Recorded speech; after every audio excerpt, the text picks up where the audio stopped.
Oke cuy, balik lagi sama gua Gani. Di tangan gua sekarang ada cooler tower yang ini dusnya aja sama kepala gua masih gedean dusnya temen-temen ya.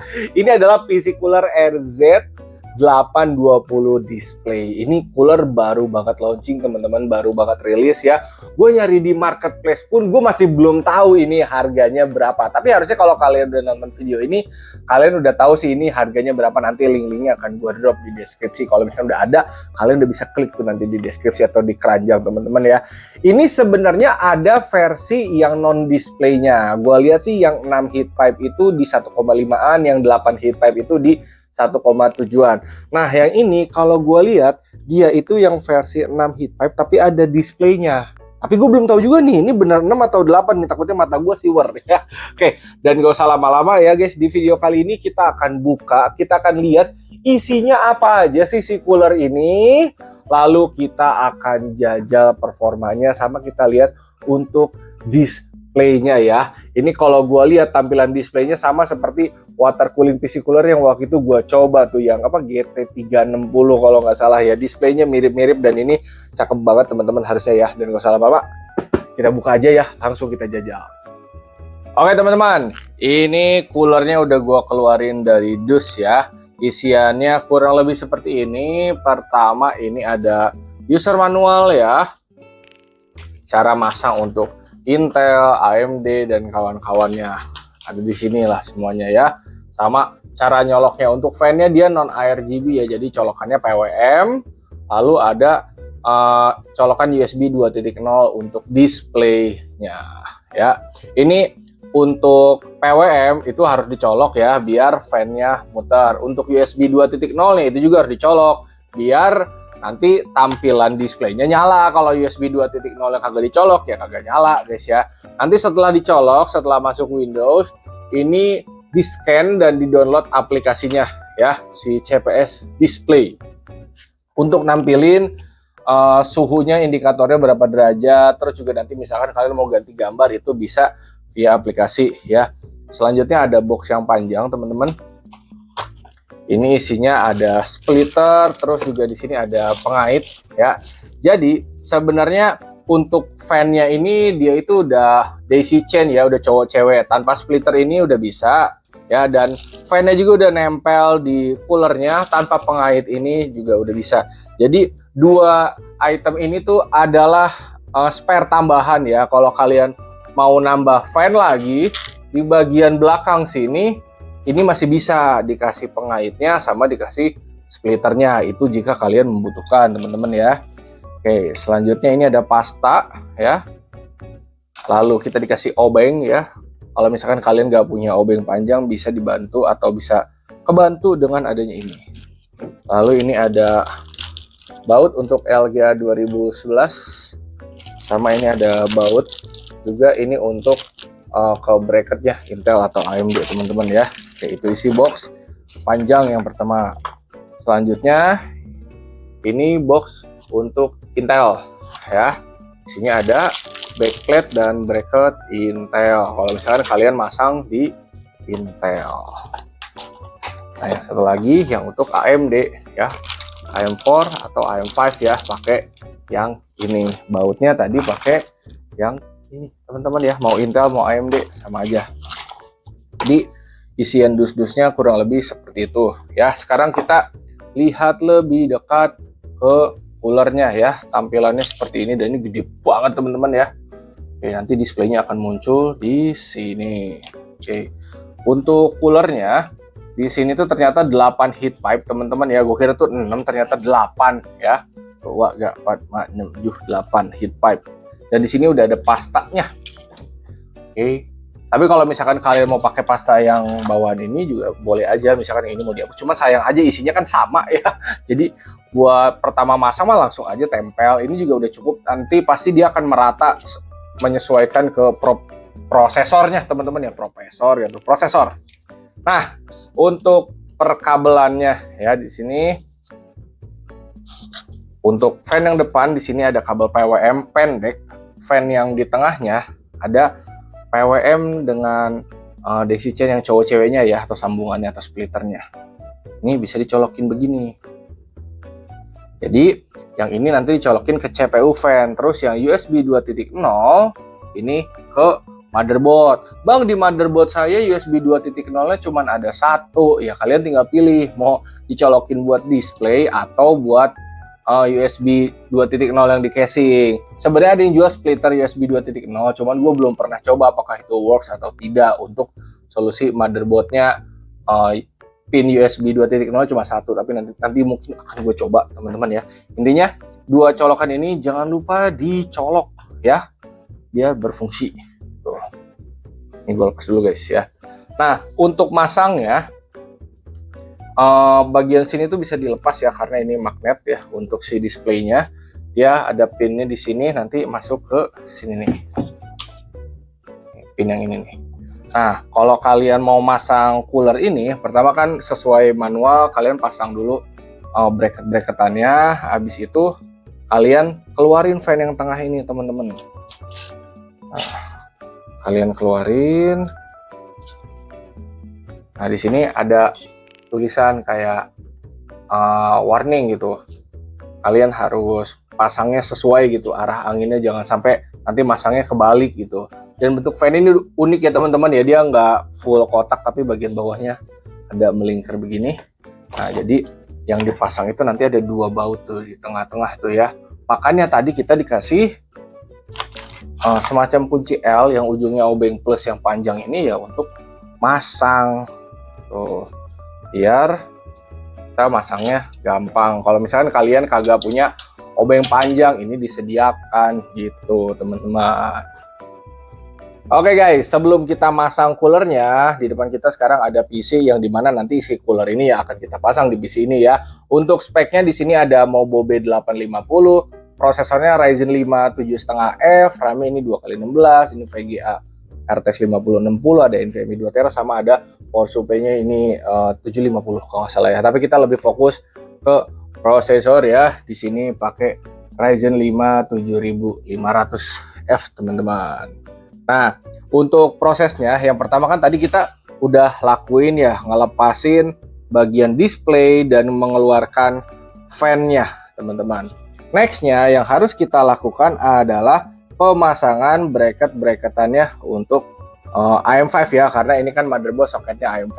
Dan di sini sudah gua siapkan nih ya baut-bautnya, bracketnya sama iniannya ya. Mari sekarang kita pasang. Dan untuk proses pemasangannya di sini bisa dilihat ya, ini sangat mudah pokoknya. Pertama kita pasang baut yang ini teman-teman ya, yang ada bolongnya itu yang ke arah motherboard teman-teman. Ini masangnya udah tinggal baut aja sih, tinggal putar ke kanan sampai dia kenceng. Jadi nggak akan susah guys. Pemasangan coolernya ini dari manual yang gue lihat ini udah gampang banget pokoknya. Oke. Jadi istilahnya kita pasang penyangganya dulu di motherboard. Ini sebenarnya kalian pakai tangan juga udah cukup teman-teman, nanti pas ngebaut juga. Tapi kalau misalkan pengen dikencengin pakai obeng, ya tidak apa-apa. Oke, 4 titik ya. Satu lagi di sini. Oh iya, step awalnya sebenarnya pertama itu mencabut bagian bracket bawaan AMD-nya dulu teman-teman ya. Cuman di sini karena udah dilepas, jadi langsung gue pasang guys. Maksudnya ngelepas yang bracket AMD itu yang ini teman-teman ya. Nah, yang ini dilepas dulu baru dipasang. Sekarang kita tinggal pasang ininya teman-teman. Ngadep ke atas ya ini kalau gue lihat. Ya, ngadep ke atas. Seperti ini. Nah, kalau udah begini, ini dilurusin aja teman-teman. Nah, udah deh, kalian bisa baut pakai tangan di sini. Pakai tangan juga cukup. Cuman kalau misalkan kalian mau kencengin, pakai obeng ya boleh. Oh. Biar nggak makan waktu kasarnya. Nah, yang bagian bawah juga sama.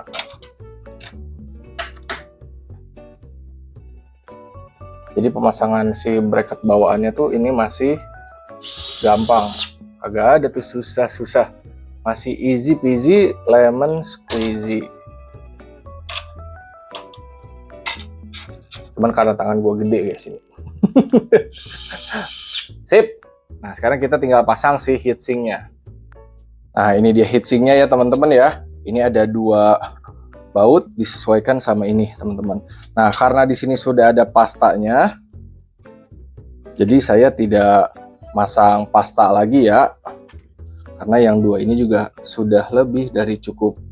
Kalau udah tinggal disesuaikan aja guys.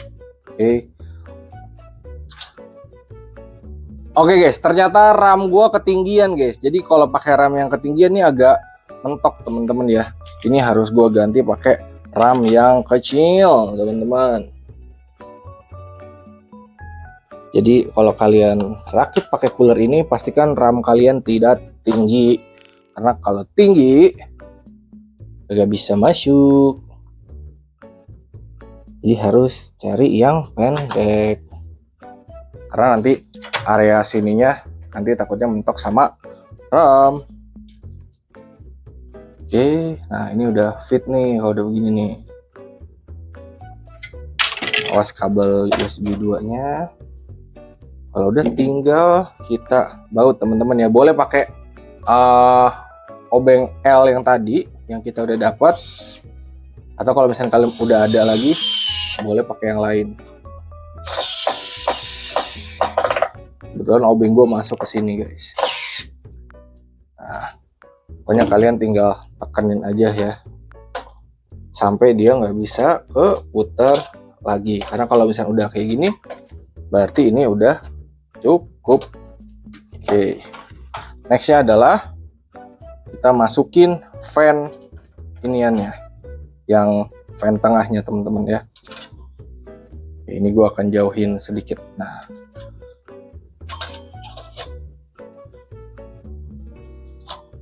ini tangan kalian harus bisa meraba-raba ke kolong sini guys. Kalau tangan kalian besar seperti saya, ini agak kagok sedikit, tapi gampang sih tuh. Nah sip, ini udah. Lalu kita bisa tutup displaynya.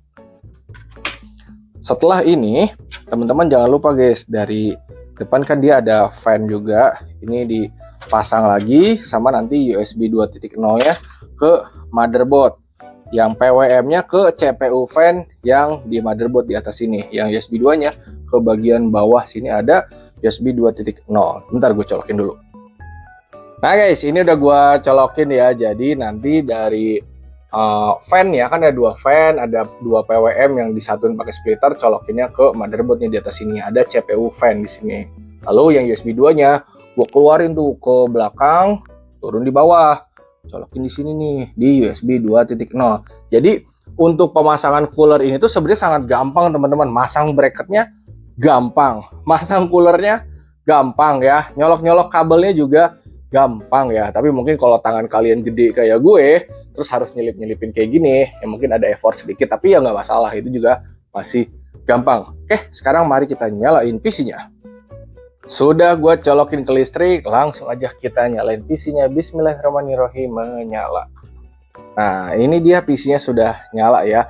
Nanti display ini dia akan muncul teman-teman selama kalian udah nyolokin USB 2.0-nya ya. Ada logo CPS-nya di sini, dan dia akan default masuk ke gambar dari si coolernya. Cuman di sini memang belum ada indikator suhunya. Kalian harus install aplikasinya dulu.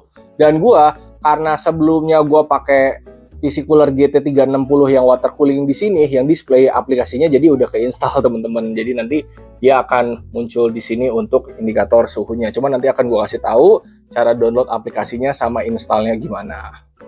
Selanjutnya teman-teman, untuk aplikasinya kalian bisa baca manualnya, lalu buka website yang udah ditulis di sini, bisa kalian scan juga, atau kalian bisa search aja PC cooler. Di sini ada software download, kalian klik, nanti scroll ke bawah teman-teman ya. Nah ini ada RZ820 display. Jadi memang aplikasinya sama teman-teman ya, GT360, DS360 dan kawan-kawan ya. Ini aplikasinya satu, display control software ya. Ini tinggal di download aja teman-teman. Nah, kalian bebas tuh mau taruhnya di folder download atau di mana, kalian langsung save ya. Tinggal tungguin ini sampai dia kelar ya. Aplikasinya size-nya 350-an MB. Kalau udah selesai, kalian bisa ekstrak atau langsung buka juga boleh teman-teman ya. Nah, di sini ada CP3Exe ya. Kebetulan di sini versi yang gua 1.4.5. Nanti kedepannya pasti akan ada upgrade juga ya. Nah, kalau udah gini install aplikasi mah tinggal di next aja, install next dan sampai selesai doang ya. Seperti install aplikasi pada umumnya teman-teman ya. Oke, jadi kagak susah untuk ngeinstall aplikasinya, masih gampang banget. Setelah installannya kelar, kalian bisa langsung running aja teman-teman ya. Nanti awalnya itu akan ada overview sama information aja ya. Ini mengenai spek PC kita ya teman-teman ya. Nanti lalu beberapa detik kemudian di atas kanan akan ada tulisan device connected dan nanti ada tab manajemen yang dimana kita bisa ngekontrol ini ya. Kalau misalkan di sini sudah ada, maka suhunya akan nongol teman-teman ya, suhu prosesor maupun suhu VGA-nya ya. Kalau misalkan itu belum muncul, ya udah si suhu nggak akan muncul, cuman gambar doang kayak tadi default di awal teman-teman. Nah, dari sini teman-teman udah bebas ya, mau ganti tema kayak mau ganti gambar, mau diatur brightness, angle-nya dan kawan-kawan ya. Ini bisa ya, mau ganti gambar juga bisa. Contoh nih ya, gua ngeganti pakai GIF ini deh. Ini bisa opsinya ya tadi ya, bisa gambar, bisa JPG, PNG, GIF dan kawan-kawan ya. Nah, transfer complete. Kita udah tinggal tunggu teman-teman kalau udah kayak gini. Switch. Nah, ini tinggal diganti nih. Tadi kan kita ngupload yang ini. Background switching. Udah deh guys, kalau gini udah kelar. Di sini udah ganti. Nah, di sini juga udah ganti. Jadi kita bisa ganti ke gambar, ke GIF atau bahkan ke video ya. Di sini formatnya sudah disediakan ya. PNG, JPG, GIF dan MP4. Oke, di sini gue coba ganti pakai GIF dulu. Intinya untuk tampilan dia sudah bisa ya, sudah aman banget. Oh ya, untuk suhu tadi idealnya ada di 40-an ya, naik turun ke 60-an. Ini gue masih aman banget. Pokoknya selama di bawah 85 derajat, saya cuek ya. Itu masih dingin buat gue. Jadi kalau suhunya 40, 50, 60, 70, cuek aja teman-teman. Oke, sekarang mari kita jajal testing. Oke guys, untuk testing yang pertama seperti biasa guys, AIDA 64 ya, stress test CPU, stress CPU. Dan di sini gue buka aplikasi HW Monitor buat mantau suhunya teman-teman. Untuk suhunya baik yang di display dengan di HW Monitor ini udah sama ya teman-teman ya, sudah akurat. Jadi yang tampil di sini itu sudah akurat. Suhu GPU-nya juga kalau kita scroll nih kita lihat ya. Mana nih suhu VGA-nya juga ya, tuh ada di 30-an ya. Jadi sama. Untuk tampilan suhunya di sini sudah sesuai, pokoknya sudah akurat. Oke, kita akan stress test 1 menit mulai dari sekarang ya. Nah, dia udah naik ke 100% dan suhu di sini naik juga ke 60-an ya. Kita lihat maksimalnya di berapa. Kita tunggu 1 menit sampai kelar ya. Sudah mau 1 menit ya. Ini suhu masih di 66-an. Kita stop teman-teman ya. Nah, dia akan langsung turun lagi harusnya ya. Turun berkala. Tertinggi ada di 67,6 derajat ya. Sekarang udah turun lagi tuh ke 50-an.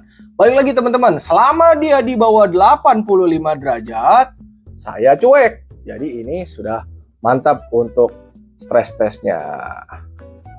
Kita masuk ke testing game ya. Seperti biasa, Black Myth Wukong. Kita akan testing di settingan 2K.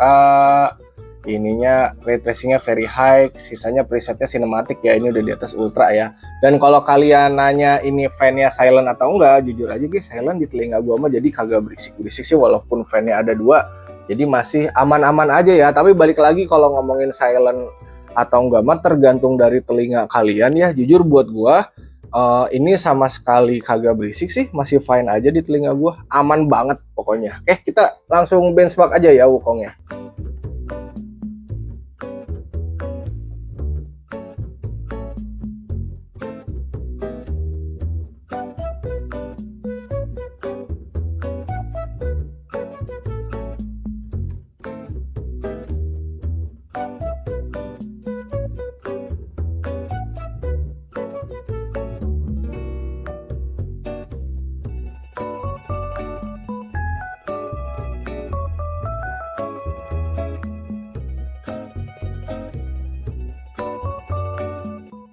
Kita udah kelar ya, nggak ada kendala sih guys ya.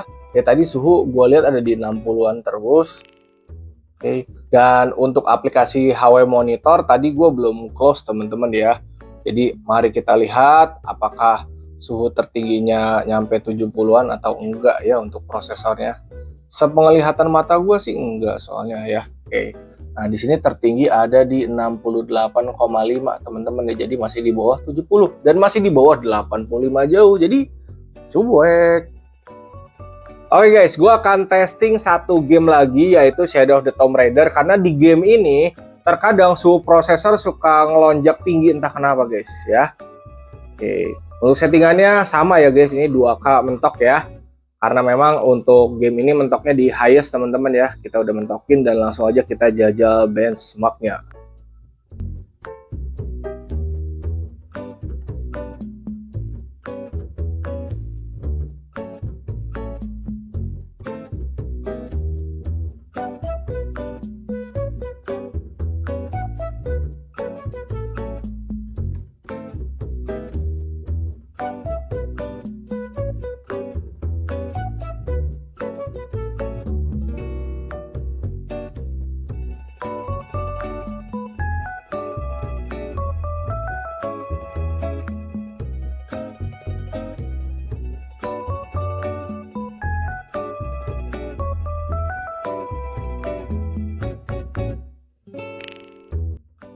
Nah guys, gue sudah selesai ya benchmark si Shadow of the Tomb Raider teman-teman ya. Ini udah gue close juga. Dan bener aja guys, suhunya nyampe ke 70-an pada saat awal benchmark ya. Gue sih ngelihatnya sampai 73 derajat, tapi cuman beberapa detik di awal doang. Habisnya langsung turun lagi ke 60-an derajat, stabil di 60-an ya. Dan ya nggak apa-apa, menurut gue masih di bawah 85, jadi masih fine-fine aja. Dan setelah gue keluar dari game ya, gue buka aplikasi HW Monitor ya, lebih tepat gue ngelihat lagi di sini paling tinggi ada di 74,3 derajat ya. Ini masih jauh dari 85 dan sekarang idle balik lagi ke 40, 50, 60-an derajat. So kalau misalkan suhunya 40, 50, 60-an stabil gitu ya, naik ke 70 dikit turun lagi ke 60-an stabil, ya udah ini coolernya udah mantep teman-teman. So kalau misalkan nanti kalian minat sama si PC Cooler RZ820 display, kalau linknya sudah ada, kalian bisa klik di deskripsi atau di keranjang ya teman-teman ya. Overall ini udah worth it banget, cakep banget lagi displaynya ya. Kalian mau ganti-ganti juga bisa ya. Ini tampilan fine-nya begini. Kalau kalian tema rakitannya non lampu, ini cakep banget sih. Jadi cuman ada display doang. Kalian mau taruh foto kalian, mau video apapun, mau yang penting ada tampilan suhu prosesor sama VGA-nya untuk ngasih tahu ke kita, oh suhu prosesor segini, suhu VGA segini. Overall ini udah cakep banget. Kalau misalnya teman-teman minat, gas aja ya. Oke, segitu aja dari gue. Hatur nuhun, terima kasih dan thank you. Semoga bermanfaat.